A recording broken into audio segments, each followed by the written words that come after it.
ایک چوہا تھا، اس کا نام جینو تھا۔ وہ بہت ہی لالچی، کاہل اور سست تھا۔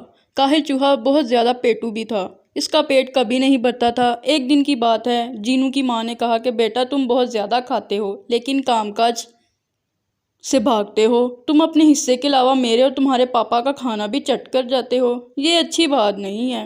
آج سے تم اپنا کھانا خود تلاش کرو گے۔ ہاں، ایک بات یاد رکھنا، لالچ مت کرنا۔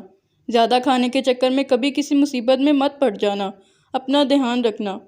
جینو بہت اداس ہو گیا مگر اسے جانا ہی پڑا۔ وہ کھانے کی تلاش میں نکل گیا۔ ابھی وہ کچھ ہی دور گیا تھا کہ اسے راستے میں ایک گیہوں کا دانہ ملا۔ وہ خوش ہو گیا۔ اس نے گیہوں کا دانہ اٹھا لیا۔ تب بھی اس کی نظر خرگوش پر پڑی۔ خرگوش اسے دیکھ کر ہنس رہا تھا۔ تم مجھے دیکھ کر کیوں ہنس رہے ہو؟ جینو نے خرگوش سے پوچھا۔ میں تو تمہاری بیوقوفی پر ہنس رہا ہوں۔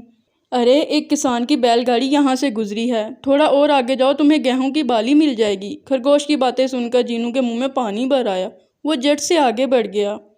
اس کی نظر گیہوں کی بالی پر پڑی۔ بالی کے راستے میں پڑی ہوئی تھی۔ جینو چوہے نے وہ بالی اٹھا لی اور خوشی کے مارے ناچنے لگا۔ تبھی وہاں ایک لہری آ گئی۔ اس نے چوہے سے کہا، ایک گیہوں کی بالی کیا ملی؟ تم تو اچھلنے کودنے اور ناچنے گانے لگے۔ ارے، اور محنت کرو، تھوڑا آگے جاؤ، تمہیں ایک بالی کی جگہ گیہوں کا پورا پودا مل جائے گا۔ چوہے کو لہری کی بات پسند آئی۔ وہ جھٹ سے آگے بڑھ گیا۔ چلتے چلتے وہ تھک گیا کہ اچانک اس کی نظر گیہوں کے پودے پر پڑی۔ گیہوں کا پودا راستے میں گرا ہوا تھا۔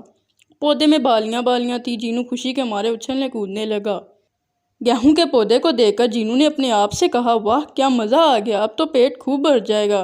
بندر نے جب چوہے کو اس طرح ناچتے گاتے دیکھا تو چھلانگ مار کر اس کے قریب آیا اور کہا، تم بھی یار بڑے بیوقوف لگتے ہو۔ بڑا سوچو، بڑا کام کرو۔ اگر تمہیں کئی دنوں کا کھانا ایک ہی جگہ مل جائے تو؟